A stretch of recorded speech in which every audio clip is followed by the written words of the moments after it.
Olá a todos, nós estamos aqui no ASH 2023 em San Diego. Eu sou o André Marinato, médico hematologista do Hospital Regina, em Novo Hamburgo, Rio Grande do Sul. E eu estou aqui com o Dr. Eduardo Rego, que dispensa apresentações, para falarmos um pouco de leucemia mieloide aguda, aproveitando a apresentação de um estudo retrospectivo do Grupo ARC, um estudo de mundo real, que demonstrou como foi a evolução de pacientes submetidos a tratamento com venetoclax e hipometilante em comparação com grupos controles. Então nós vamos falar um pouco dessa doença, de qual é o cenário atual desse paciente não elegível à quimioterapia intensiva e um pouco do estudo, né, e o que ele traz de informações relevantes para nós. Bom, obrigado, André, e é um prazer estar aqui com você. E vamos começar falando um pouco assim sobre a complexidade de leucemia mieloide aguda nesse contexto, né? Então, é uma doença heterogênea, então já começa que a gente, na verdade, está agrupando uma série de doenças dentro de um diagnóstico clínico, laboratorial e genético, e que tem um impacto aí muito grande na linha de tratamento e no desfecho desse paciente. Então a gente às vezes fica muito preocupado com o custo da medicação, mas é um paciente que ele vai desde o princípio demandar uma infraestrutura do sistema de saúde muito importante. Começa pela própria chegada do paciente, que muitas vezes é o paciente que chega através da urgência. Então, a questão da educação médica, principalmente, lógico, do não especialista, em reconhecer e encaminhar esse paciente rapidamente, isso é um dos grandes obstáculos que a gente tem no sistema público. Então, essa é uma primeira etapa. O diagnóstico e classificação apropriado. Então, hoje, a doença ela é de uma classificação genética, ainda bem que os métodos genéticos estão mais baratos, estão mais acessíveis. Então, hoje mesmo em países onde antes era muito difícil conseguir, por exemplo, a análise citogenética ou a análise dos rearranjos gênicos, hoje a gente sabe que isso já é mais viável. Esses resultados precisam ser rapidamente disponíveis, o que aí é um pouco variável de centro para centro, de região geográfica para região geográfica internacionalmente. E a grande decisão, né, que é saber se esse paciente é elegível ou não é elegível à terapia intensiva. Te cortando um pouco para trazer um pouco mais de dados para essa discussão. Então, de tudo isso que você fala, a gente já percebe que nós temos que estar previamente preparados para esse paciente. Sim. Não adianta, a partir do momento que o paciente chega, nós vamos atrás de ver, então, que exames que eu tenho disponível, para onde que eles serão enviados e que tipo de tratamentos que eu vou instituir, né? Então, a instituição tem que estar pronta para ter médicos que saibam reconhecer, protocolos bem definidos de investigação e já esses critérios bem pensados, bem bolados de que caminho que esse paciente vai seguir em termos de tratamento. Concordo 100%, porque não dá para improvisar. É uma doença que não permite a improvisação, né? A gente tem que ter tudo bem estabelecido. E uma vez decidido que esse paciente não é elegível a uma quimioterapia intensiva, e lembrando que isso não é uma idade cronológica, né? Que na verdade a gente vai ter que avaliar comorbidade, tem uma série de critérios. Muitas vezes uma equipe geriátrica traz um parecer muito bom. Esse paciente então vai entrar para o tratamento. E aí o tratamento, né? Então, e aí eu acho que aí vem essa questão de que a introdução da combinação do hipometilante com venetoclax de fato revolucionou no mundo inteiro o tratamento desse paciente.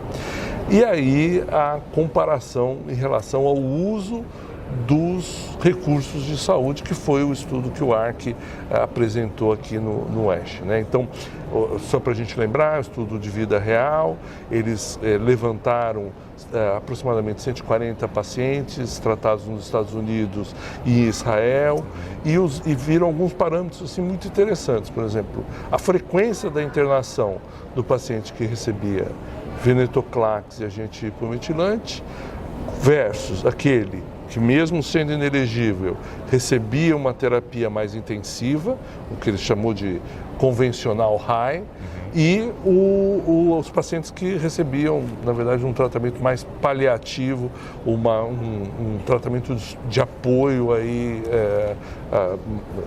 sem grande intervenção, que é o convencional low. E aí, comparando particularmente com o convencional high, a gente viu que a frequência de internações foi menor no grupo que usou venetoclax com hipometilante, 6 vezes, versus 9 vezes no grupo que fez o convencional high. E a duração dessas internações também foram maiores no grupo que usou a quimioterapia mais intensiva. E isso não se refletiu em uma diferença na taxa de remissão. Certo. Então, um desfecho semelhante, até melhor, né? Muito semelhante nos dois, com menor uso de recursos do sistema de saúde no grupo venetoclax com hipometilante. O que a gente pode ver é que nesse grupo que usou uma terapia tradicional, porém low, a gente não conseguiu nem reduzir a internação e nem teve bons resultados. Exatamente, né? exatamente. Isso é algo que já era esperado. Isso convém. E se você permite aí fazer um pouco de propaganda de um estudo nosso, né? Quer dizer, nós fizemos um levantamento não com venetoclax e hipometilante, mas usando 2 alternativas de tratamento intensivo, que é o transplante autólogo, consolidação com transplante autólogo e consolidação com alta dose de citarabina.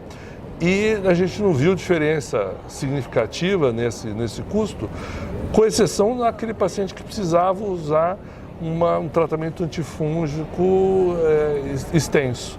Então, eu acho que isso é importante, a gente ter essa noção de que muitas vezes você está muito fixado no tratamento antileucêmico, mas o tratamento anti-infeccioso às vezes é o que vai te pesar mais no uso do recurso. Certo. Ótimo.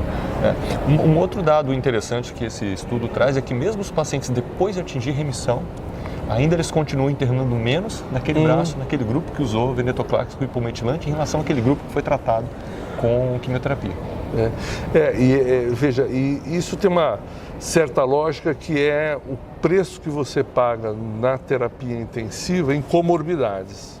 E que são comorbidades, tem as agudas, mas muitas dessas comorbidades requerem tratamento prolongado. E isso tem um peso muito grande, né? Então isso é algo bem importante. Interessante. Como é importante a gente ver estudo de vida real, né? Sim. Porque depois de passar da fase do estudo, fase 3, do pivotal, o que quer que seja, a gente precisa entender como é que isso vai se comportar no nosso dia a dia. Mesmo sendo uma realidade americana, eu acho que tem muitos dados desse estudo que a gente pode trazer para a nossa prática. Não, sem dúvida. E eu acho que os estudos de vida real, eles também vão em fases, né? Quer dizer, eu acho que existe o estudo de vida real para ver eficácia. O que foi mostrado no estudo se reproduz na vida real, e a gente tem, particularmente nesse grupo aí de venetoclax e hipometilante, a gente vê que tanto nos Estados Unidos como em outros países também um perfil de paciente mais velho, mais grave, mas que respondeu bem ao tratamento. Então o estudo de vida real confirmou a eficácia e estendeu um pouco a eficácia para além do VIALE-A em particular. E depois a gente tem aquele grupo de vida real que começa a estudar qualidade de vida, recursos, né, de farmacoeconomia, utilização dos recursos de saúde, e que vão construindo exatamente essa questão de como eu vou montar a minha infraestrutura para atendimento desse paciente. Certo. Eu acho que é isso. Tá bom, é isso. Muito obrigado. Eu que agradeço, né? Prazer Espero ter que tenha sido conversa útil. contigo. Prazer foi meu. Até Muito logo. bom. Boa noite.